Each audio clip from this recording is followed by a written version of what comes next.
Hindi man nagkaroon masyado ng balakid pagdating sa language at sa kultura ang Pinay na si Karen sa Amerikano niyang mister na si Jordan. Hindi ba si Michael to? Hindi si Michael Jordan to. Okay. Sinubok naman daw sila ng kanilang long-distance relationship.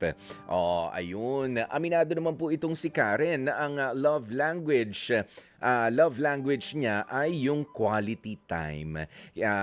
Kaya naman pagdating sa asawa niya na si Jordan, gustong-gusto niyang laging may time ito sa kanya. Ang problema nga lang, ngayong lilipad na ulit patungong Sweden itong si Karen. Aminado siyang magiging hamon na naman ito sa kanilang relasyon. Lalo na nga po at medyo bata-bata pa ho sila. 26 and 27 years old sila respectively, si Karen and Jordan. Kaya naman welcome na natin dito sa ating programa Karen and Jordan mula sa Sweden yung isa at nasa USA naman yung isa. Welcome dito sa Heart to Heart. Hello po. Ayan. Hello, welcome sa iyo, Karen. Ikaw ay nasa Sweden? Tama, ikaw ay nasa Ngayon Sweden. po nasa Philippines pa pero bukas po yung flight ko to Sweden. Okay. And Jordan, welcome to our show. Salamat po. Oh, ano sabi niya? Salamat po. Tinuturuan mo siyang mag-Filipino. Hindi po, naging missionary po ako noon, kaya marunong po ako mag-Tagalog. Ikaw talaga, nagtatagalog ka pa. Nagtatagalog ka pala. Sir Alvin, niloloko ako ng itsura nitong si Jordan. Hindi, pero pagka missionary nga kasi, isa yan sa mga requirement, na talagang i-immerse mo yung sarili mo sa community and you have to learn their language, Jordan. So how did you two lovebirds meet?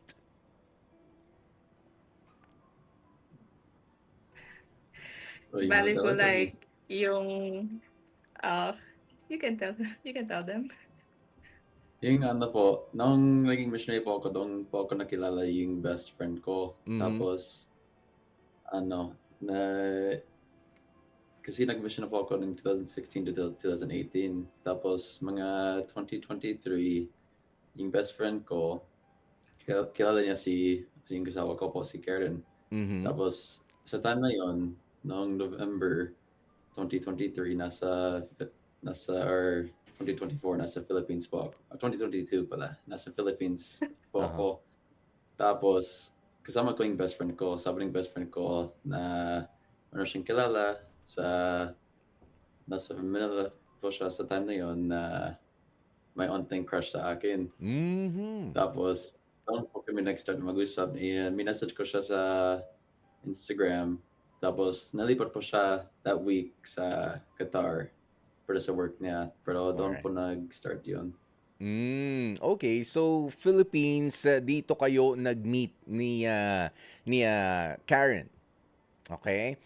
Sa Ay. mga messages po lang. Sa messages Kasi muna. Okay. Karen, alam mo, habang inoobserbahan ko itong si Karen, kilig na kilig ka pa rin, ano? Kaya Jordan, habang may talagang parang nandun ka, sabi ni Jordan, medyo may crush ka raw sa kanya, pakikilala. Pero ito muna, bago kayo sabi mo nga, as a missionary, is it okay na nakipagkilala ka, to be in a relationship with Karen, or medyo may sacrifice doon sa part na yun? Wala naman.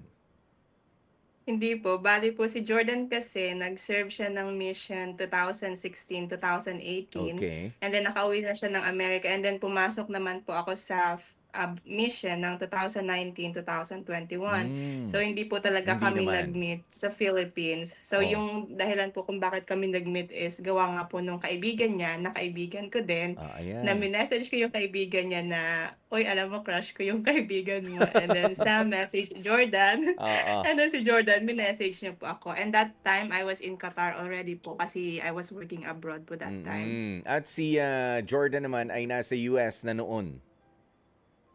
Nasa US na ulit. Tapos na yung mission niya sa Philippines eh. Oo. Matapos po yung 2018. Pero sa time na sabi ng kaibigan ko sa akin na may crush po sa akin Aha. na si Karen ay nasa Philippines po ako ng vacation, 2 weeks Mm. vacation lang po.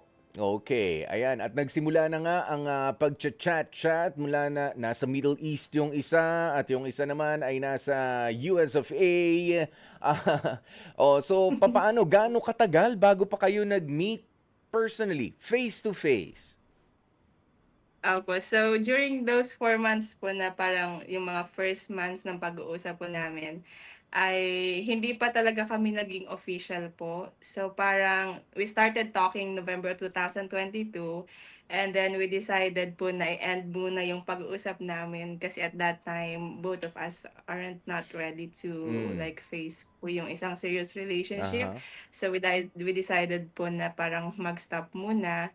And then after 4 months of like no having communication po, parang naging better muna po kami para sa aming mga sarili. Yes. Then after 4 months, ayun po, doon po ulit kami nag-start na mag-usap and doon po naging official. Mm. So naging So official po kami is July 2023 na. oo. And then that time po, magmo-move na ako sa the Netherlands, sa Mhm. Amsterdam for my work. Aha. And then si Jordan po, yung first meet po talaga namin is November of 2023 sa Amsterdam po. Yan. So, ibig sabihin, Karen and Jordan, sa mga first few months pa lang ng ano ninyo, no, ng friendship pa lang yung binubuo ninyo doon, alam nyo na medyo challenging talaga. This is unique. 'Di ba? This is something unique, pero kahit kakaiba siya, it's difficult.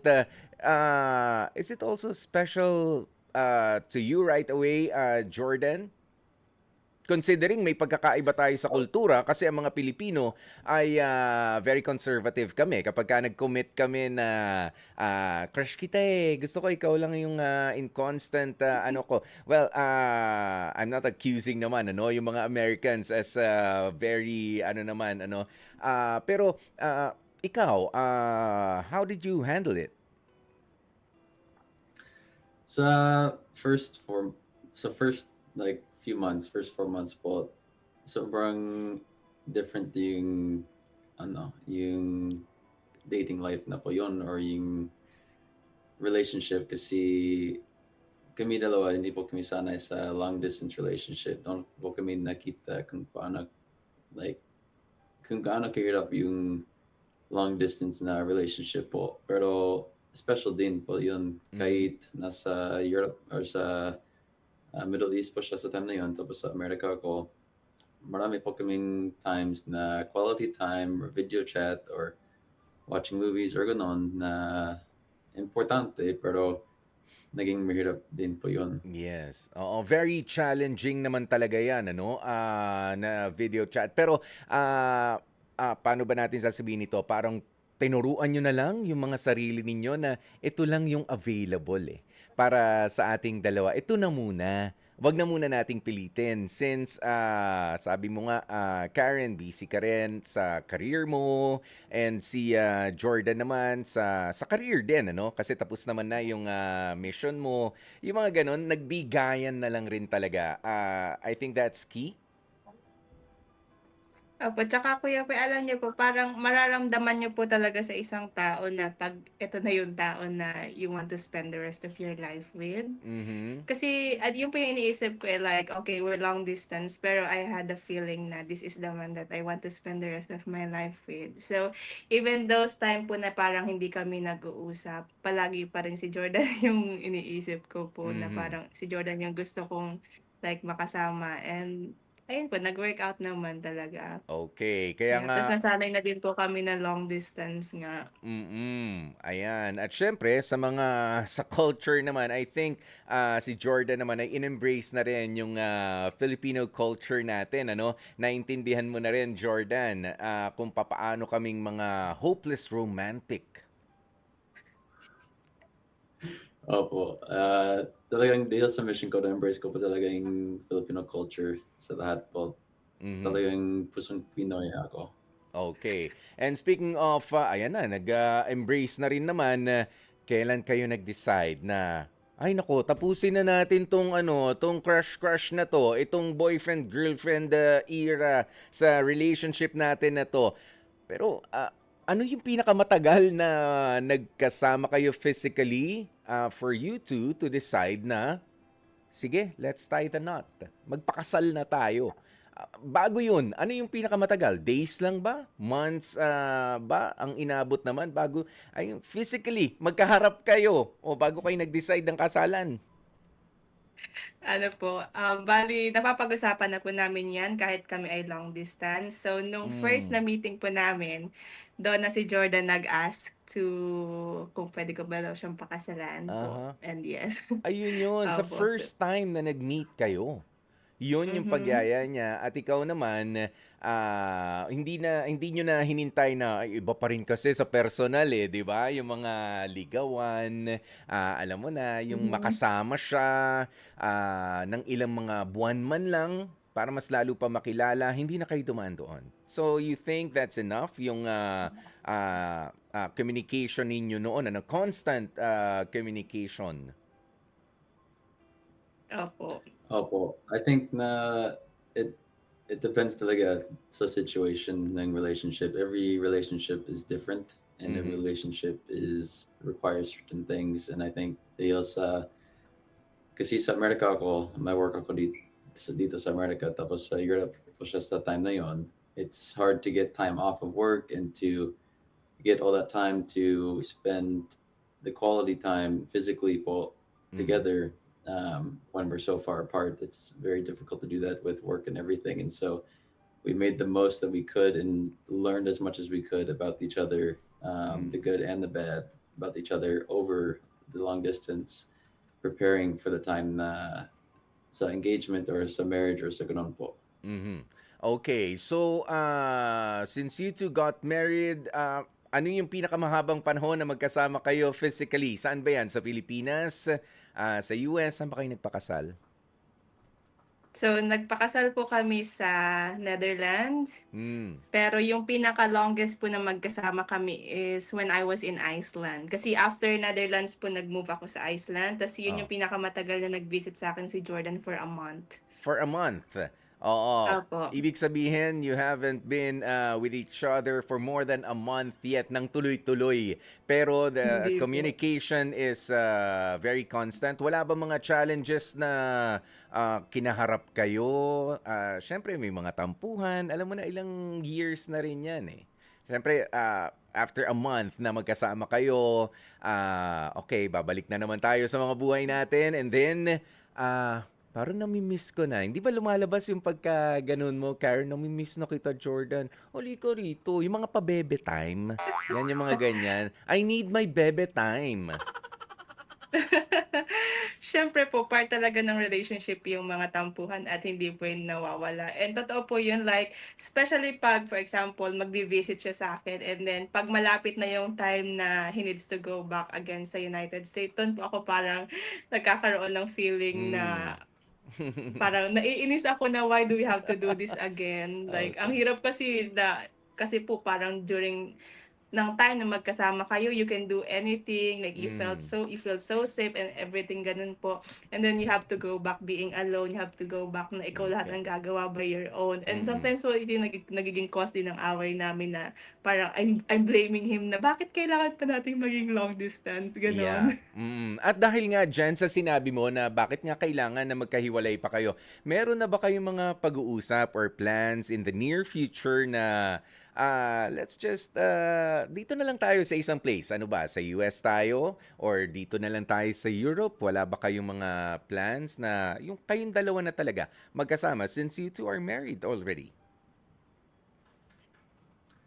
Palagi po kami nag-uusap ng mga plans na yun po at sa ngayon, mas leaning po kami sa decision po na magstay muna sa Philippines kasi yung visa nagpo-process pa din. So, Hmm. naghintay na po kami ng 14 months po ata tapos wala pang balita kung malapit na matatapos yung visa niya po tapos baka siguro mas matagal matagal pa po yun. So, kasi magwo-work po siya sa Sweden po na yun at yung ipa-plan po namin ay siguro sa Philippines muna tapos sa US pagtapos na po yung visa. Yun, okay. May mga hinihintay na lang na mga papeles pa pala itong dalawa. Oo, na biktima ng bagal ng takbo ng mga ano, no, ng mga proseso sa atin dito pa. O kaya nahihirapan magsama. But then again, maraming salamat for sharing us your story. Ano ba ang gusto ninyo? Karen and Jordan, ano ba yung reminder? Okay, para sa mga katulad ninyo na totoo naman itong nararamdaman ko. It's just that meron akong responsibility sa ganitong lugar at sa inyo nga, si Karen nga, akala ko ikaw yung hindi malikot sa bansa eh. 'Di ba? Ikaw pa pala yung paiba-iba ng bansa, nasa Pilipinas, nasa Middle East, nasa Europe, 'di ba? At sa Europe, ilang bansa yung binanggit mo? Sa the Netherlands, tapos yung isa nandun pa saan? Sweden, Iceland sa po. Iceland, And uh, then sa Sweden po yung next. and then sa Sweden, ikaw pa yung nag-around the world. Tapos nasa US, itong si Jordan. 'Di ba? Ano yung maipapayo ninyo and reminder sa mga lagi nalang nag-aaway o yung iba nga nasa brink of separation na dahil hindi na kaya ang long distance relationship nila? Go ahead. For me po, I would say na it's so important to just keep trying and keep loving and keep listening kasi like sa totoo, we've had our problems. We've had plenty of problems between us or difficulties in the past. And because of those difficulties and those trials po, naging sobrang malakas po yung relationship po namin kasi hindi kami nag-give up sa time na po yun na there was so many times that we could have given up or we could have just stopped trying. Pero because we talked, we communicated, we listened, and we understood po na that's like the most important part in is just loving and learning from each other. Because see, life is so short. It's not worth giving up what you love just because you're uncomfortable at the time or you're not happy about something that's so Mhm. small compared to the life and the relationship that you have po. Okay. Karen? I think for me as well is that it's always have to like give and take. Hindi lang po yung isa yung palaging nag-a-adjust. You two have to like adjust together. And it's not always kasi syempre po tayo mga babae, yung feeling natin is dapat palaging way natin yung nasusunod, which is hindi dapat ganun. It should be like both ways all the time. And ayun po, like never ever give up with someone that you truly love. Yun. At sigurado ako sa mga oras na ito, ang dami ng mga naiinggit dahil matibay pa rin ang inyong relationship. Pero kung pinakinggan po natin ang husto, yung mga messages nitong si Jordan at si Karen, merong trabaho. You have to put in a lot of effort, 'di ba? Doon sa relationship, hindi yung puro kilig lang, na ang layo, hindi sila naghihiwalay, kainggit. Kailangan mahaba yung pasensya mo. Kailangan willing ka na magtrabaho for your relationship to work. Maraming salamat sa inyo. Once again, Jordan and Karen for sharing your love story dito sa ating HEART. Hindi ko na yata tatanungin kung anong pipiliin ninyo because it seems that you really are really into each other. Na parang kilig na kilig pa rin kayo. Parang nasa dating stage pa rin no? Kahit nakasal na nga kayong dalawa, Jordan and Karen. Ako na ang pipili para sa inyo. Letter A, approve na approve. Approve na approve. At sana nga dumami pa yung mga katulad ninyo na willing na magtiis para sa relationship. Once again, thank you, Karen and Jordan. At dyan na nga po natin Salamat din tatapusin po. ang HEART. Mga kapatid, dito tayo sa totoo. Dito na tayo sa True FM. Mag-subscribe at mag-follow na sa social media accounts at True Network PH sa FB, Instagram, X na dating Twitter, YouTube, TikTok, and podcasts.